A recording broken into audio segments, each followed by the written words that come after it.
하나님 말씀은 신약 성경 에베소서 4장 11절 12절 두 절 말씀입니다. 에베소서 4장 11절 12절 같이 한 목소리로 읽겠습니다. 그가 어떤 사람은 사도로, 어떤 사람은 선지자로, 어떤 사람은 복음 전하는 자로, 어떤 사람은 목사와 교사로 삼으셨으니 이는 성도를 온전케 하여 봉사의 일을 하게 하며 그리스도의 몸을 세우려 하심이라. 아멘. 네. 예수 그리스도께서 가장 큰 관심을 갖고 계신 곳이 어디냐면 바로 교회입니다.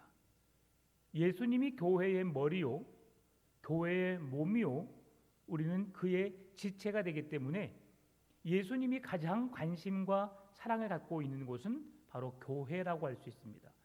이 교회는 우리가 지금 예배하고 있는 이 풍암 전원 교회라는 이 개념도 있겠지만 더 중요한 것은 우리 각 사람 한 사람을 교회라고 지칭합니다. 예수 그리스도의 몸에 붙어 있는 우리 지체들, 이 모든 지체, 유기적인 공동체, 예수님과 연합을 이루고 있는 그 모든 지체들을 향해서 교회라고 말합니다. 그러니까 예수님은 성도 한 사람 한 사람에게 관심을 갖고 있고 그 한 사람 한 사람의 필요를 채우기 위해서 지금도 우리에게 찾아오시고 우리에게 그 말씀으로 위로하시고 힘을 주신다는 사실입니다. 따라서 성도는 교회의 각각의 지체들이요, 지체들이 연합하여 이루는 것이 한 몸이라고 할 수 있고 그 모든 몸을 주관하시는 분이 하나님 예수님이심을 우리에게 보여줍니다. 오늘 예수님께서 교회 안에 여러 가지 직분을 주셨는데요, 오늘 우리가 사도로, 선지자로, 복음 전하는 자로, 목사와 교사로 직분을 주셨다라고 말하고 있어요. 예수님께서 교회에 주신 직분, 이 직분을 감당해내는 사람들을 오늘날로 말하면 사역자라고 말합니다. 그래서 오늘 그러면 누가 사역자인가? 사역자가 목사만 사역자인가? 아니면 성도들도 사역자인가? 여러분은 어떻게 생각하세요? 사역자는 누구예요?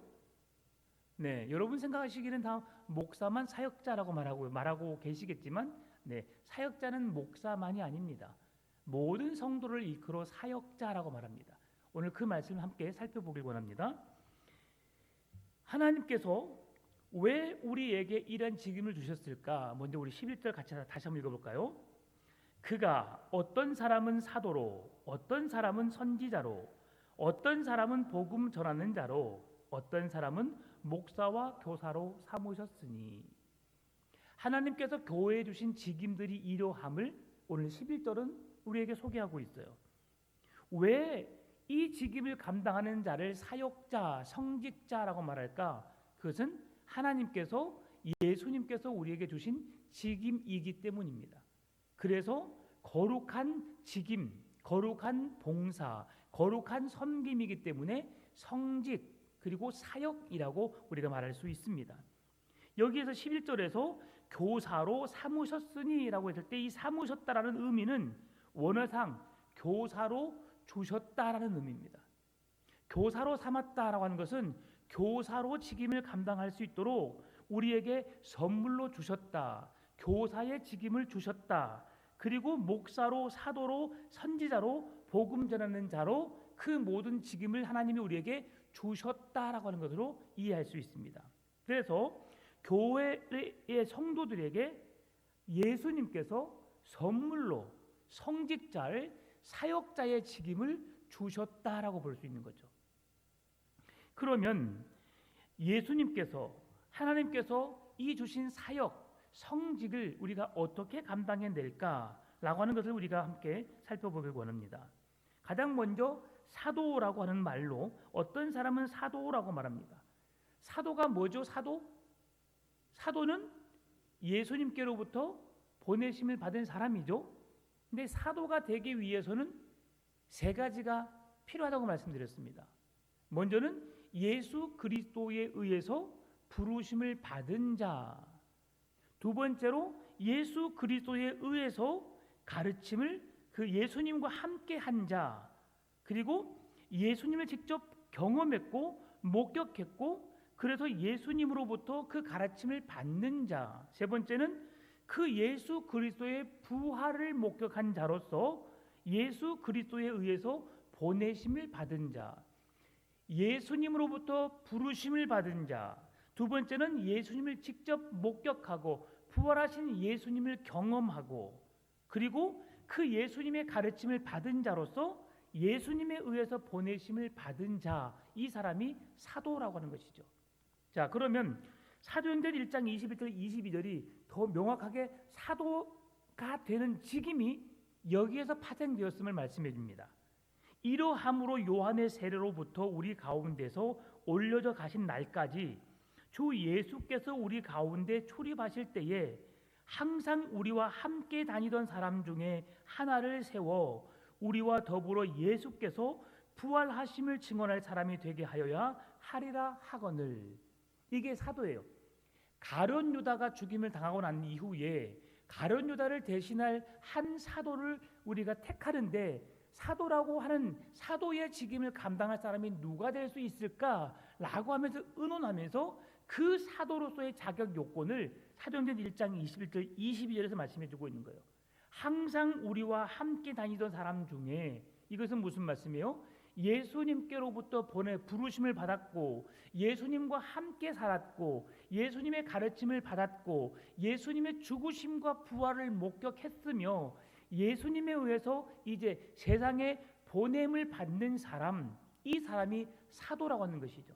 그러니 명백히 명확하게 예수님의 사도라고 하는 직임을 받을 수 있는 사람은 실제로 12명의 제자밖에 없었어요.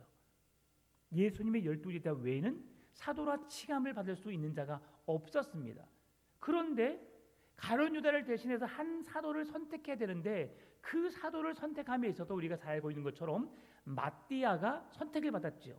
그런데 이 마띠아를 향해서도 하나님께서는 그가 예수님의 제자들과 함께 그곳에 있었고 예수님의 가르치는 곳에 늘 함께 있었고 예수님이 죽으심과 부활하신 그 사건을 직접 듣고 목격한 사람이었음을 성경은 증언해주고 있다는 사실이죠. 그래서 그가 예수님의 사도로 부족함이 없는 자라는 것을 우리에게 말씀해주고 있는 겁니다. 그러면 예수님께서 12명의 제자들에게만 사도라는 명칭을 사용하셨는가? 그렇지 않습니다. 요한복음 3장 20절 말씀 보니까 내가 진실로 진실로 너희에게 이르노니 내가 보낸 자를 영접하는 자는 나를 영접하는 것이요 나를 영접하는 자는 나를 보내신 이를 영접하는 것이니라. 예수님께로부터 보냄을 받은 사람, 예수님께로부터 그 보낸 자를 영접하고 영접하는 자가 예수님을 만나고 예수님의 은혜 안에 거하는 자, 이들 또한 사도라고 하는 것을 똑같은 사도적인 의미 속에서 오늘 예수님이 말씀해주고 있다는 것을 우리가 알 수 있어요. 그러니까 예수님의 12명의 제자 외에도 사도라고 칭함을 받을 수 있는 사람들이 있었다는 여지를 우리에게 남겨주고 있는 겁니다. 그러면 우리가 잘 알고 있는 사도 바울이라고 하는 사람은 예수님이 죽고 난 이후에 한참 후의 사람이에요. 그러면 예수님이 예수님께로부터 부르심을 받지도 않았고 예수님의 가르침을 직접 받지도 않았고 예수님의 십자가의 죽으심과 부활의 사건을 경험하지도 않았으며 예수님에 의해서 너희는 가서 모든 족속으로 제자를 삼아 아버지와 아들과 성령의 이름으로 세례를 주고 내가 너에게 분부한 것을 가르쳐 지키게 하라 라고 하시면서 주님께로부터 보내심을 받지 않은 바울이라는 사람이 어찌 되어서 그가 사도, 자칭 사도라고 하고 또 예수님의 사도들도 그를 사도로 인정을 했을까? 잘 알고 있는 그 말씀이 사도행전 9장에서 답을 주고 있죠. 사울은 히브리 사람이었습니다. 그리고 길리기아 다소 출생으로서 헬라 문화에 능통한 사람이었고 로마 시민권자였어요. 참 여러 가지죠. 히브리 사람이면서도 헬라 문화에 정통한 사람이었고 길리기아 다소 출신으로서 히브리 사람이었다. 로마 시민권자였다. 여러 가지 복합적으로 그가 갖출 것을 다 갖춘 사람이었죠. 그런데 그가 사도라는 직임을 사도라 칭함을 받을 수 있었던 이유가 무엇이었느냐면 예수 그리스도께로부터 보냄을 받은 사람들, 예수 그리스도로 인하여서 은혜를 받고 그 복음을 증언하는 사람을 핍박하는 가운데 하나님께서 그를 사도로 부르신 거죠. 특별히 누구였어요? 돌에 맞아 죽은 사람? 스데반이 복음을 전하는 가운데 그 복음을 전하는 그 현장에서 스데반이 돌에 맞아 죽도록 만들었던 그 장본인이 바로 사울이에요. 사울. 그래서 다른 복음서를 보게 되면 이 사울이 스데반을 죽인 것을 늘 마음 아파했어요. 본인이 사도가 되어 보니까 사도로서 직임을 감당하는 것이 얼마나 어려운지를 아는 거죠. 오늘 어떤 목사님과 함께 이야기를 하는데 이야기를 하면서 서로 이야기하면서 공감하는 부분이 있었어요. 제가 신학교 들어갔을 때 신학생이 1학년, 제가 대학부 1학년이 160명이었어요. 160명. 그 중에 고등학교를 졸업한 졸업생들이 한 4, 50명, 21살, 22살, 23살, 거의 25살까지가 거의 3분의 2, 거의 4분의 3이었어요. 그리고 이제 한 30대 초반에서 40대 초반 직장 생활을 하다가 중간에 예수 믿고 변화되어서 하나님의 종이 되겠다고 신학교 온 사람들이 한 3분의 1이나 한 4분의 1, 5분의 1 이 정도였었죠. 그러니 거의 학교를 보게 되면 1, 2, 3, 4학년 대학부를 보게 되면 거의 젊은 친구들이었어요. 그런데 지금은 광신대학교 신학과 1학년 학생들이 20명도 안 돼요. 10몇 명 정도밖에 안 돼요. 그리고 4학년 졸업할 때 되면 한 10명이나 될는지 모르겠어요. 제가 신대원, 신학대학원 이제 대학부는 일반 대학 과정이고요. 신학대학원을 나와야지 목사가 될 수 있는 자격 조건이 주어져요. 신학대학원도 저희 동기들이 80명이었어요.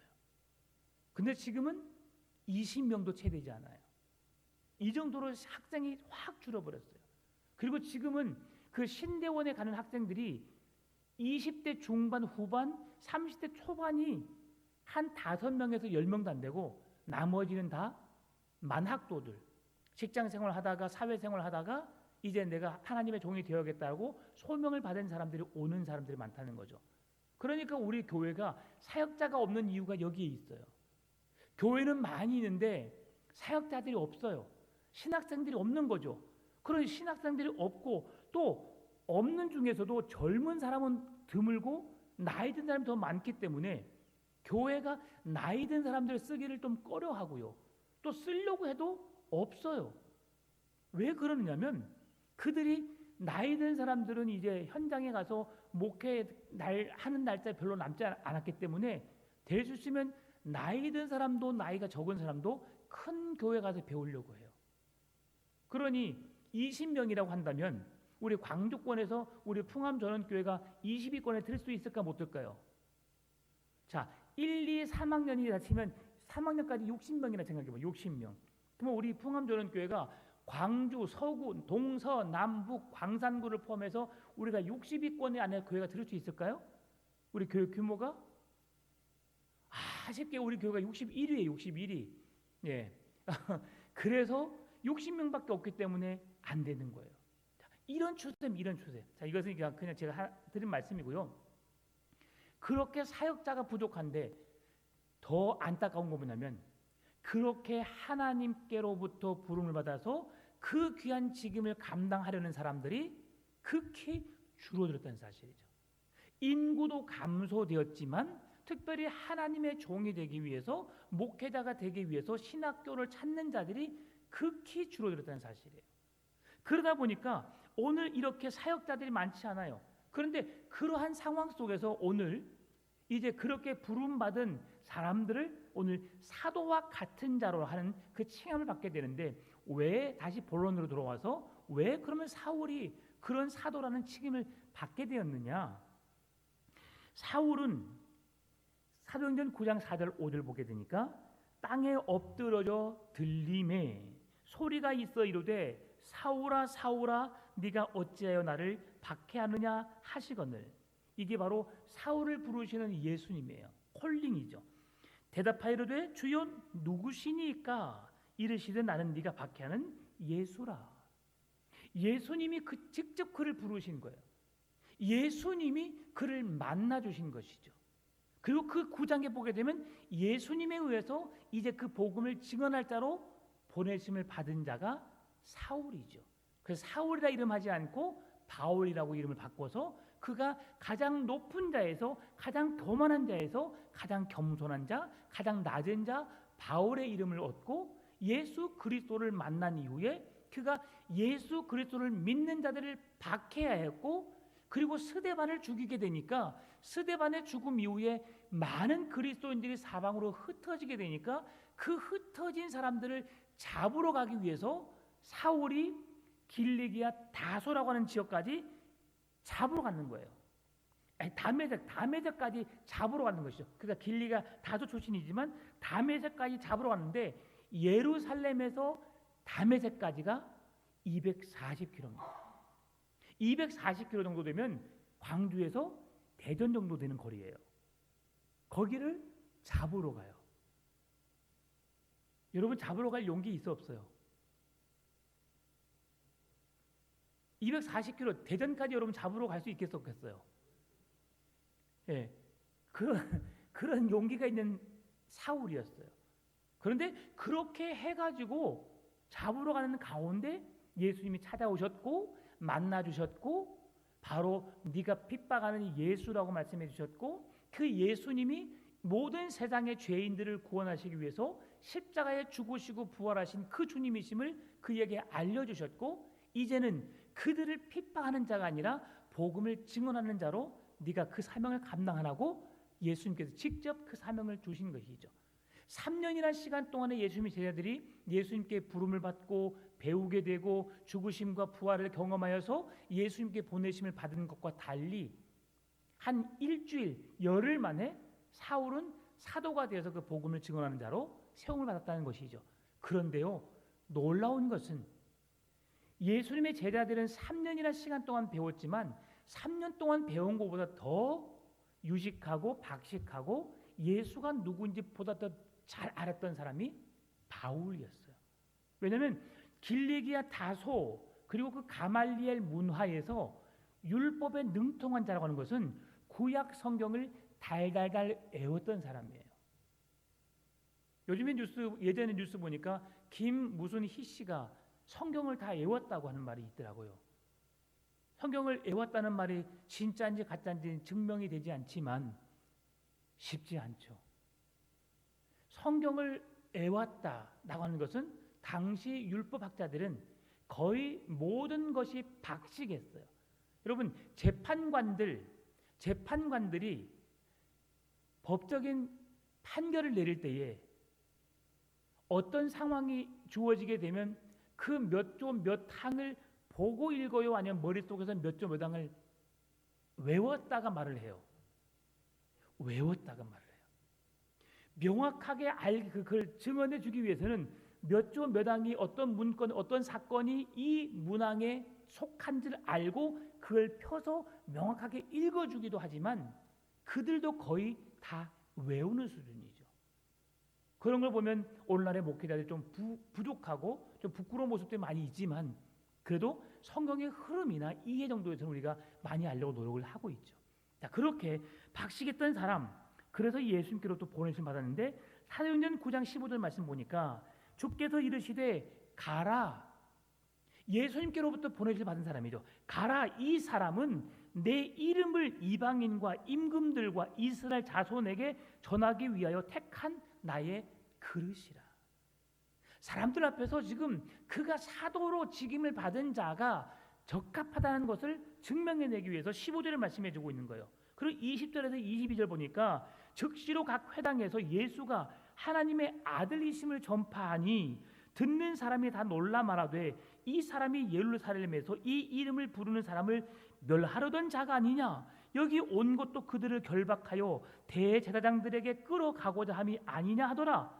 사울은 힘을 더 얻어 예수를 그리스도라 증언하여 다메섹에 사는 유대인들을 당혹하게 하니라. 그가 사도로 부름받고 그 직임을 감당하고 있음을 9장에서 명확하게 설명해 주고 있는 거죠. 여러분, 다메섹 도상에서 부활하신 예수를 만난 이후에 예수 그리스도의 부활의 소식을 증언했던 사도의 직임을 감당했던 오늘 바울, 그 바울의 모습.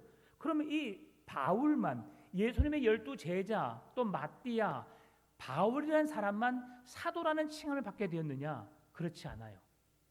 갈라디아서 1장 19절, 주의 형제 야고보 외에 다른 사도들을 보지 못하였노라 라고 말하면서 야고보의 형제 야고보와 사도행전 14장 4절, 그 시내의 무리가 나뉘어 유대인들을 따르는 자도 있고 두 사도를 따르는 자도 있는지라. 이 사람이 누구냐면 바로 바나바입니다.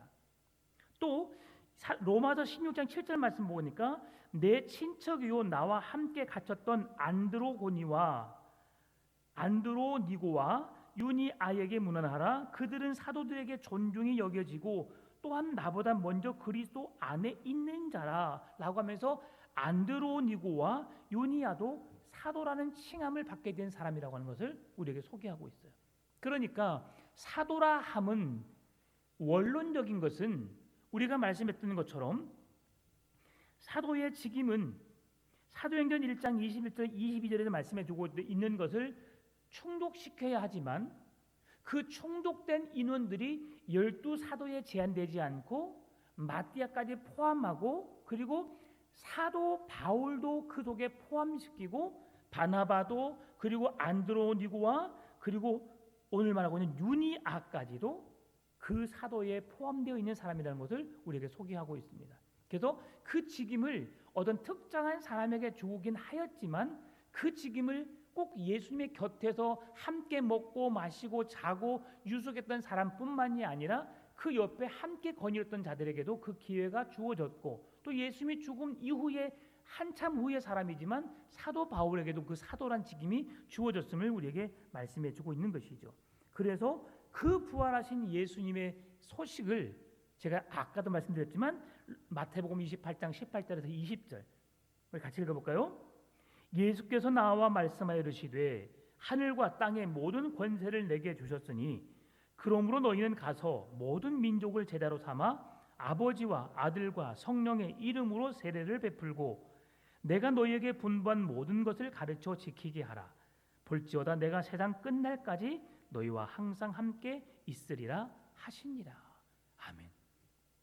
이 사명을 받은 자, 이 말씀을 통해서 예수님에 의해서 보내심을 받은 모든 사람을 뭐라고 할 수 있다고요? 사도라라고 부를 수 있는 거죠.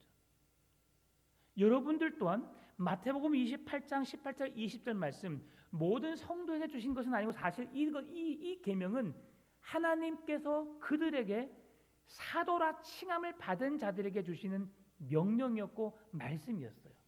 그러나 오늘날에는 이 말씀을 그 당시에 사도라고 칭함을 받을 수 있는 사람들에게 제한적인 말씀으로 그들에게 주어졌지만 오늘을 살아가는 우리들에게는 이 모든 말씀이 우리 각 사람 개인에게 주어진 말씀으로 그 말씀을 지켜 행해야 하는 말씀으로 주어졌기에 우리들 또한 사도라는 이름은 끝났지만 사도와 같은 직임을 감당할 수 있는 자들로 우리가 오늘 세워졌다고 하는 것을 확인할 수 있어요.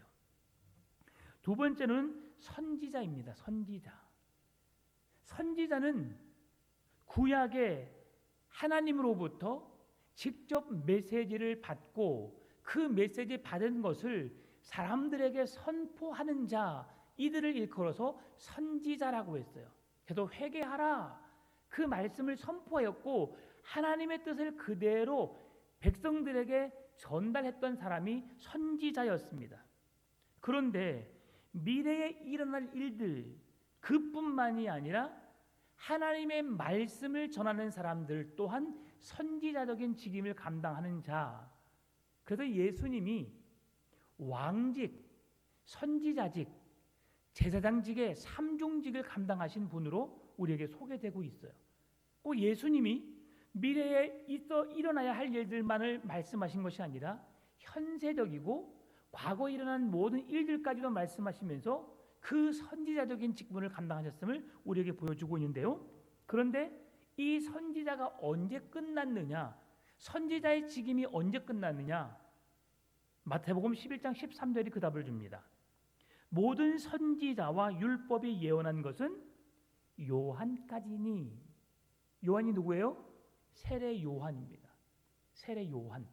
그래서 세례 요한은 마지막 선지자요, 마지막 하나님께서 보내신 선지자로서 그 직임을 감당했던 사도였음을, 하나님께로부터 보내심을 받은 하나님의 귀한 직임을 감당했던 마지막 선지자였다는 것을 우리에게 보여주고 있습니다. 그래서 바울은 에베소에서 오늘 사도와 선지자를 함께 사용하게 있는데요, 사도의 직분과 선지자의 직임이 교회의 기초를 두고 교회를 통해서 그 직임이 출발되어지고 교회를 통해서 그 직임이 완성되어져야 함을 우리에게 이야기하고 있다는 사실이죠. 그러니까 교회에 있는 모든 성도들이 사도로서 선지자로서의 직임을 지금 감당해내야 함을 오늘 이 에베소서에서는 말씀해주고 있다는 사실이죠. 특별히 오늘 예전에 살펴봤던 에베소서 2장 20절, 너희는 사도들과 선지자들의 터 위에 세우심을 입은 자라 그리스도 예수께서 친히 모퉁이 돌이 되셨느니라. 교회 성도들을 향하여서 너희들은 사도들과 선지자들의 터 위에 세우심을 입은 자들이다. 그들의 선포를 통해서, 복음 선포를 통해서 하나님을 만나게 되었고 그 은혜 안에 거하다가 동일하게 너희들도 선지자들이 그리고 사도들이 직임을 감당했던 것을 너희들도 감당해내야 할 사람들임을 우리에게 이야기해주고 있다는 사실이죠. 그래서 오늘 우리들은 아무런 보수도 받지 않고 복음을 전하는 복음 전도자, 사도 그리고 선지자로서의 직임을 감당하고 있다는 것을 우리가 확인할 수 있어요.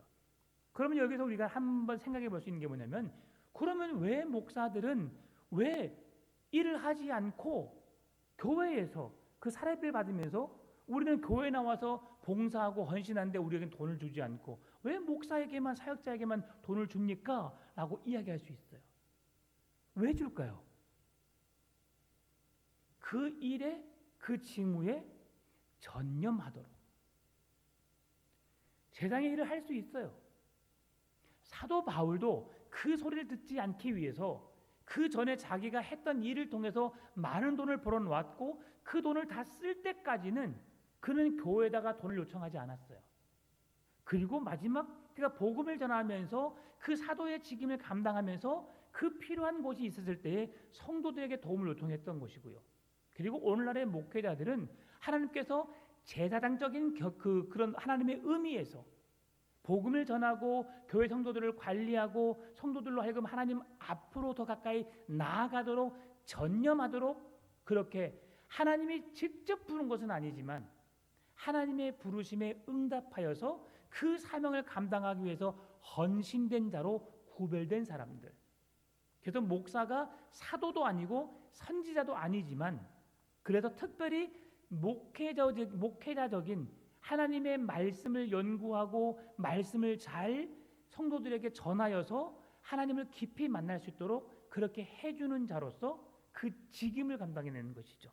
그래서 어떤 그 사람이 어떤 능력 있는 사람이다, 대단한 사람이다가 아니라 그 직임, 목사로서 성경을 바르게 묵상하고 바르게 연구하고 바르게 준비해서 성도들로 하여금 그 하나님을 깊이 묵상하게 하고 하나님의 뜻을 이루게 하는 일에 쓰임받는 자로 세워진 자가 목사라고 하는 것이죠.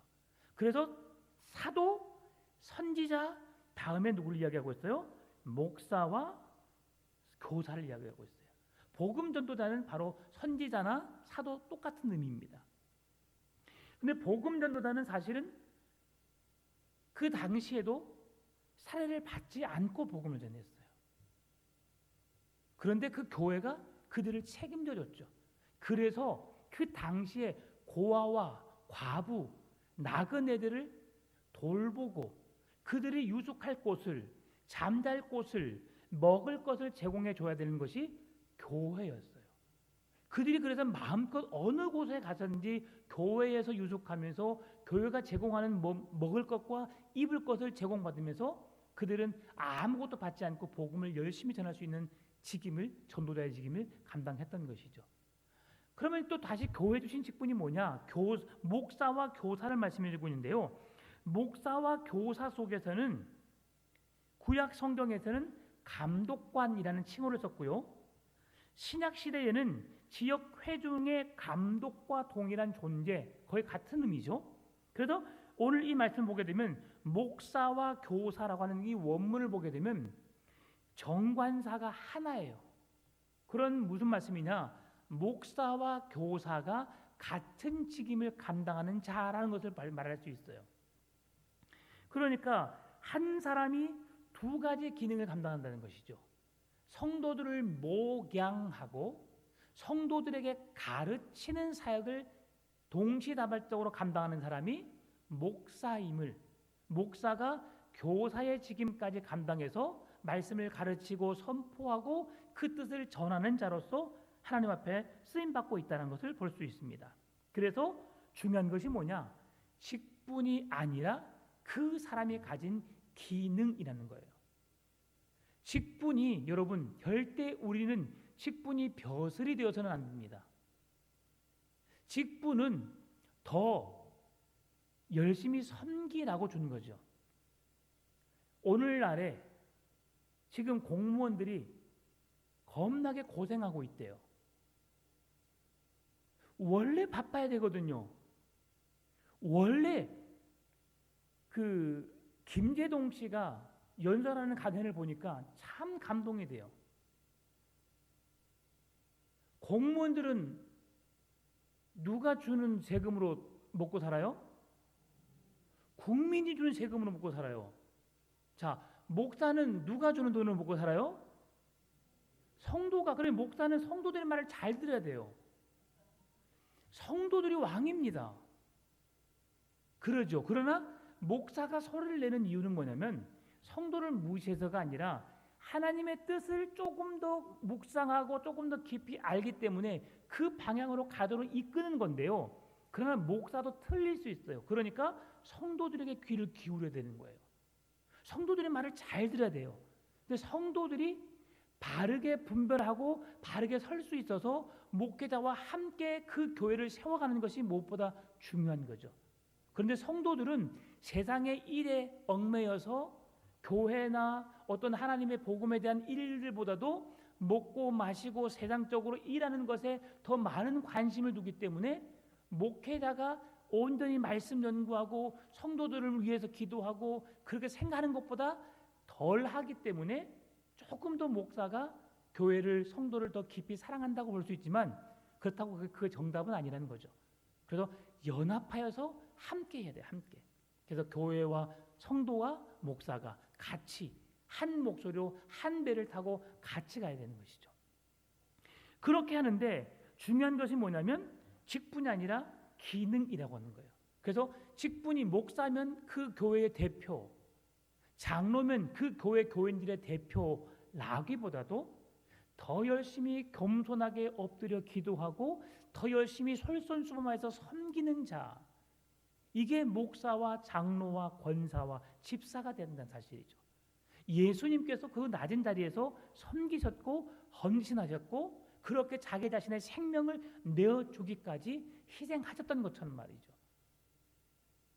제가 공무원 이야기를 하다 말하는데, 그래서 공무원들이 국가가 주는 돈을 먹고 살기 때문에 그들은 국민들의 눈치를 봐야 되거든요.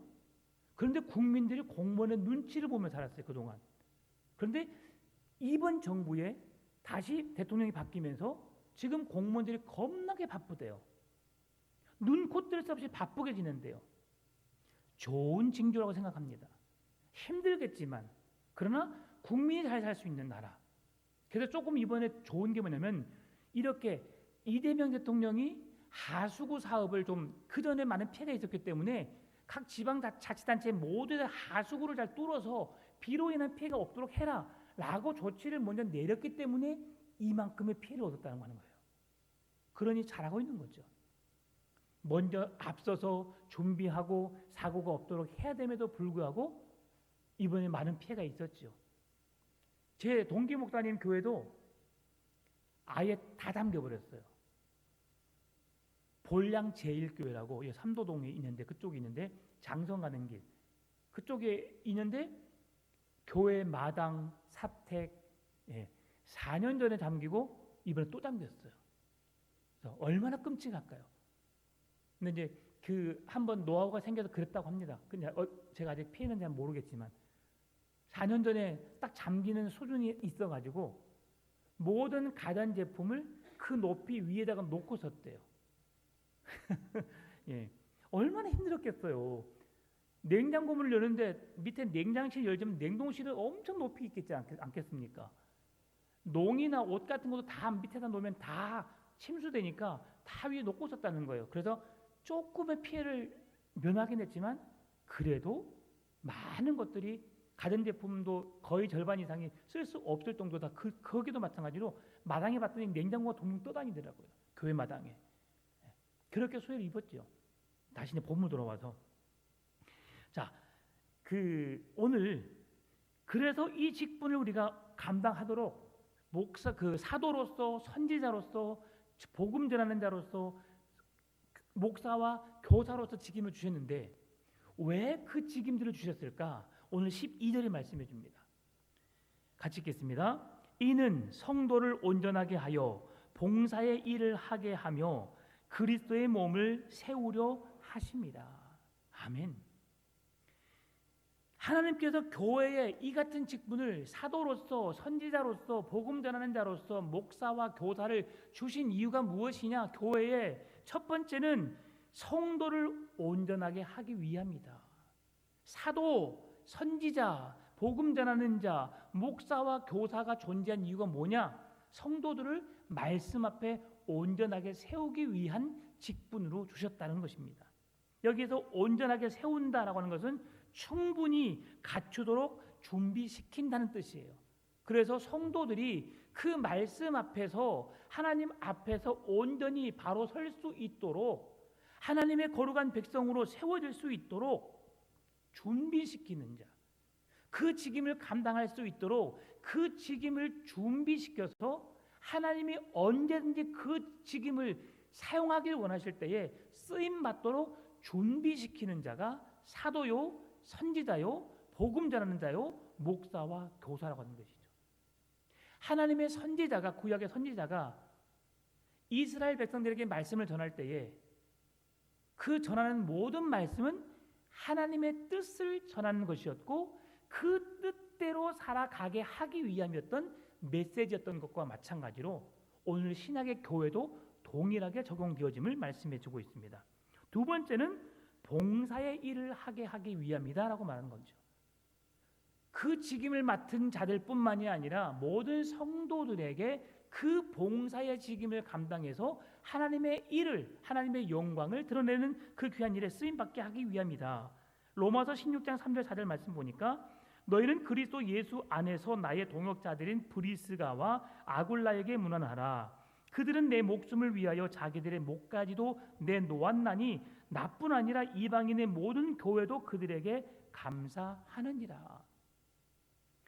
사도가 순교하고 죽임을 당하는 것은 당연한 일이지만 바울, 하나님의 사도잖아요.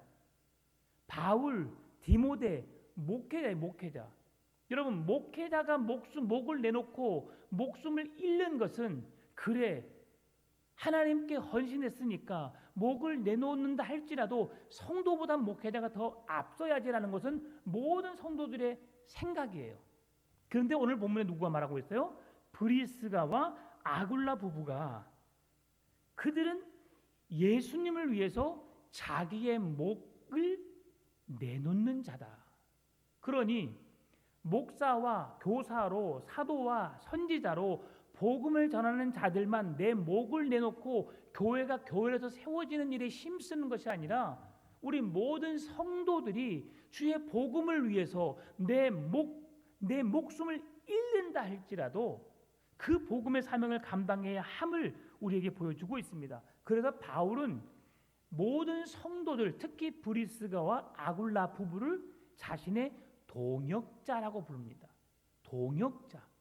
여러분, 우리는 함께 지금 동역하고 있는 거예요. 여러분, 지금 우리는 풍암 전원 배에 함께 탑승한 자들입니다. 풍랑을 만나도 같이 풍랑을 만나고 같이 많은 물고기를 잡아서 만선이 되도록 기쁨을 누리는 것도 그 안에 있는 모든 사람들이 함께 누리는 거예요. 그래서 성도가 우리가 한 몸이다, 한 지체다. 교회를 제가 먼저 말씀드린 이유가 뭐냐면 우리가 그 교회 안에 공동체에 같이 있기 때문에 기쁨도 슬픔도 즐거움도 함께 기뻐하고 즐거워하고 함께 울고 웃는 공동체가 교회가 되어야 함을 우리에게 보여주고 있다는 사실이죠. 요즘 들어서 제가 더 절실히 느낀 게 뭐냐면 성도들이 아파하고 힘들어할 때에 그때에 우리 성도들이 더 관심을 갖는 그런 모습을 보여야겠다. 이번 주에도 우리 사모님이 이렇게 갑작스럽게 몸이 좋지 않아서 응급실 실려가셨죠. 근데 거기 예상치 못한 그 사람들이 따라갔어요. 그래서 그 목사님이 오실 때까지 한 2시간 정도까지 그분들이 옆에 계셔줬어요. 야, 참 감사하다. 엄청 귀한 일을 한 거예요. 너무 감사하죠. 그래서 저도 이제 선약이 되어 있어서 같이 식사하고 와서 바로 내려주고 바로 저도 갔어요. 그랬더니 몸이 많이 안 좋아지셨다가 지금 이제 회복되어진 상태죠. 그런 찰나에 우리도 최혜성 원사님이 또 보고 왔어요. 이제 목을 이게 호수를 이렇게 구멍을 뚫어 놓으니까 소리가 안 들려요. 그러면서 많이 생각해 봤어요.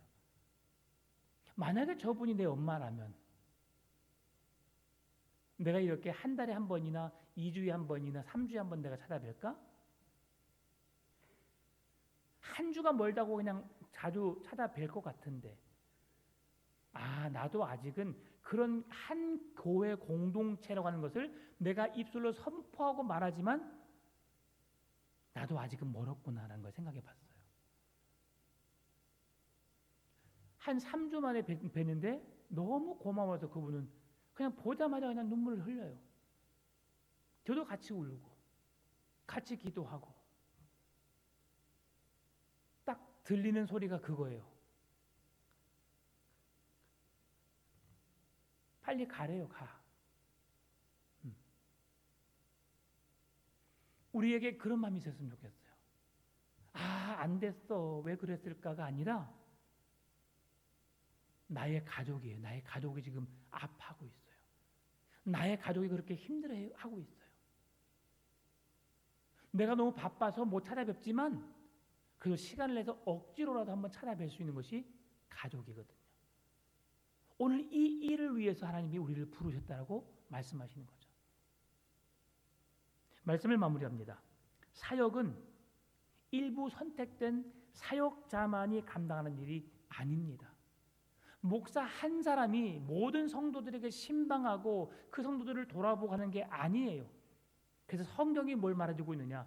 모든 성도가 그 일을 같이 감당해야 되기 때문에 우리 교회가 가정교회 시스템으로 가정교회의 그런 리더 구도로 목장, 목자, 목녀라는 이름은 아직 쓰고 있지 않지만 셀 리더가 그 일들을 대신할 수 있도록 지금 우리가 그들을 계속해서 조금씩 변화시키고 있어요.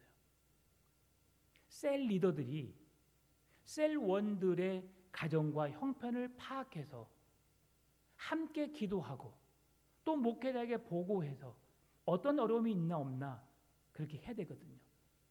이제 이번 주는 당회가 있어서 못 모이고 그 다음 주에 제가 셀 리더들 또 한번 소집해서 같이 모임을 가지려고 합니다. 왜 그러느냐? 그렇게 계속 모임을 가져서 셀원들이 어떤 상황에 있는지 신방이 되고 있는지 또 내가 모르고 있는 어떤 일이 있는지를 알아야 되거든요. 혼자서 120통 전하려면 힘들어요. 10통 전하는 것도 쉽지 않아요. 그런데 여러분들이 한 성도가 자기 구역들을 서로 돌아봐서 한 번 전화해가지고 하면 쉬워요. 그래서 작은 소그룹 가족 모임이 있는 거거든요. 오늘 브리스가와 아굴라가 오늘 로마서 16장 4절 그들은 내 목숨을 위하여 자기들의 목까지도 내놓았나니 나뿐 아니라 이방의 모든 교회도 그들에게 감사하느니라. 이렇게 자신의 목을 내놓아서 하나님의 복음을 알 수 있도록 모든 성도가 그 사랑을 알 수 있도록 그렇게 헌신했던 것처럼 오늘 저와 여러분이 동일한 그 사명자들로서 하나님의 주신 직임을 감당하는 자들로서 성도들을 돌아보고 성도들을 신방하고 성도들을 위로하고 격려하면서 믿음 안에 올곧게 설 수 있도록 우리가 힘써야 된다는 사실이죠. 마지막 세 번째 목적은 하나님께서 교회에 사도로, 선지자로, 복음 전하는 자로, 목사와 교사로 주신 이유는 그리스도의 몸을 세우기 위함이라는 겁니다. 사도행전 9장 31절 보니까 그리하여 온 유대와 갈릴리와 사마리아 교회가 평안하여 든든히 서가고 주를 경외함과 성령의 위로로 진행하여 수가 더 많아지더라. 교회는 날마다 모이는 자의 수가 더 늘어나야 돼요. 왜 그러느냐? 성령의 충만함의 은혜가 우리에게 하나님이 주신 그 기쁨과 구원의 감격이 너무 크기에 지체할 수 없이 그 복음을 전하고 브리스가와 아굴라가 평신도임에도 불구하고 그 복음을 내 목을 내놓으면서 복음을 전하여서 그 사명을 감당했을 때에 그들의 복음 전도와 그들의 헌신과 섬김을 통해서 어떻게 됐다고요? 그들에게 감사하는 사람이 많았고 성령의 위로로 진행하여 수가 더 많아졌더라라고 하는 것이죠. 우리 교회도 주 안에서 성령 안에서 하나됨을 힘써 지키고 그렇게 모이기를 힘쓰는 교회, 말씀 위에 든든히 세워진 교회, 성도가 성도들을 돌아보고 그 성도들의 필요를 채우는 교회, 위로하고 권면하고 함께 사랑해주고 그렇게 품는 교회. 그래서 주님이 찾으시는 교회고 주님이 칭찬하시는 교회고 그래서 이 시대에 정말 우리 풍암전원교회 하면 주님이 살아있음을 나타내는 교회, 주님이 정말 찾으시는 교회, 영광받은 교회가 되도록 그렇게 힘써서 교회를 섬기는 여러분 되시기를 주님의 이름으로 축원합니다.